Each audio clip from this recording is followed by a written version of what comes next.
Premanisme ini harus diatasi sesegera mungkin karena mengganggu iklim usaha.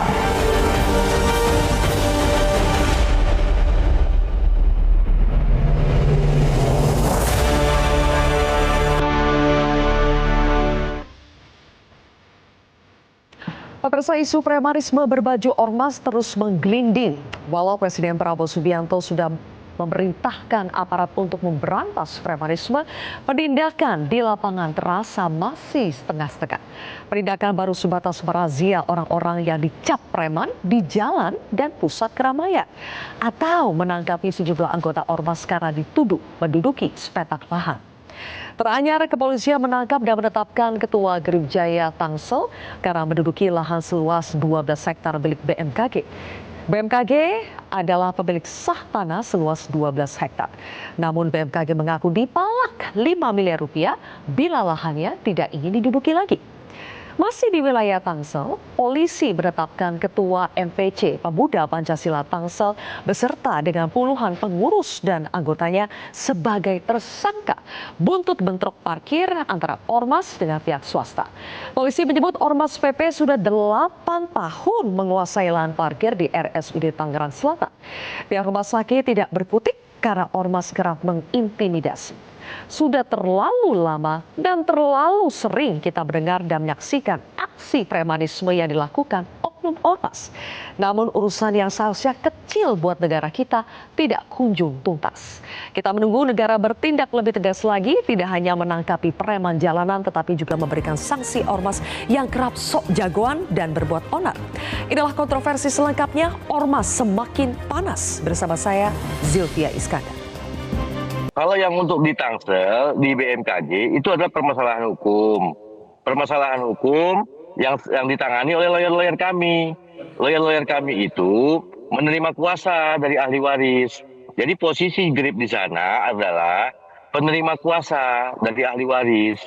Dan kami mempelajari perkara itu, lawyer-lawyer kami mempelajari perkara itu, artinya kami memperjuangkan hak-haknya ahli waris gitu. Dan persoalan hukumnya itu sudah berlangsung selama 11 tahun. Perjuangan itu sudah 11 tahun sampai ke hari ini. Nah, dan itu pun belum tuntas, belum selesai. Tapi itu pun, apapun ceritanya, jika di situ terjadi pelanggaran hukum yang dilakukan oleh anggota kami, silakan ditegakkan hukum itu. Jika ada anggota kami yang melanggar, ya harus ditindak. Tapi jika anggota kami tidak melanggar hukum, tolong jangan dipaksakan untuk melanggar hukum. Artinya kita di sini tidak akan mentolerir anggota kami yang melanggar hukum. Itu sudah jelas berkali-kali Ketua Umum kami juga mengatakan, GRIP tidak kebal hukum. Aparat kepada APH, kepada kepolisian, untuk juga dilakukan tindakan-tindakan langkah hukum, sanksinya sesuai dengan kewenangannya.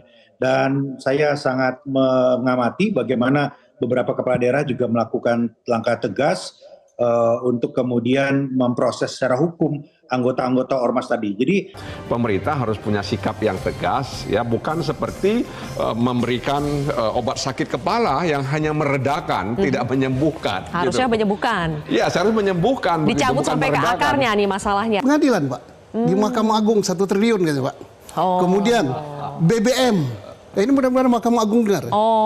BBM, 1.000 triliun, mafia tambang, mafia pajak, mafia tanah. Jadi ini preman berdasi ya? Iya. Dan elit ini. Kalau ini Mbak Silvia, bukan saya membela preman. Preman kita berantas secara hukum. Tapi mbahnya preman yang namanya mafia, mungkin ada di sekitar. Baik. Banyak sekali persoalannya, Bang Goni. Holistik sekali dijelaskan oleh Pak Susto dari hulu ke hilirnya. Kalau begitu pertanyaan saya masih valid ini. Dibina, memang sebaiknya dibina, dibinasakan atau kombinasi keduanya? Kalau mau ini persoalan selesai. Menurut saya, karena tujuan dia itu kan berorganisasi itu terdaftar di Kumham dan Depdagri. Itu dia harus paham itu. Harus fungsinya itu harus dimanfaatkan dengan baik. Jadi tidak lagi dikatakan premanisme. Pemerintah menindak tegas ormas-ormas yang menjadi penertiban, apalagi kemudian meresahkan masyarakat dan mengevaluasi mengevaluasi keterlibatan ormas-ormas yang kemudian berbau premanisme. Ya, kalau memang kemudian berbau premanisme yang segera dibubarkan. Jangan sampai kemudian negara kalah dengan aksi-aksi premanisme. Baik, dari Presiden sampai Ketua DPR RI tadi ikut mengomentari soal premanisme.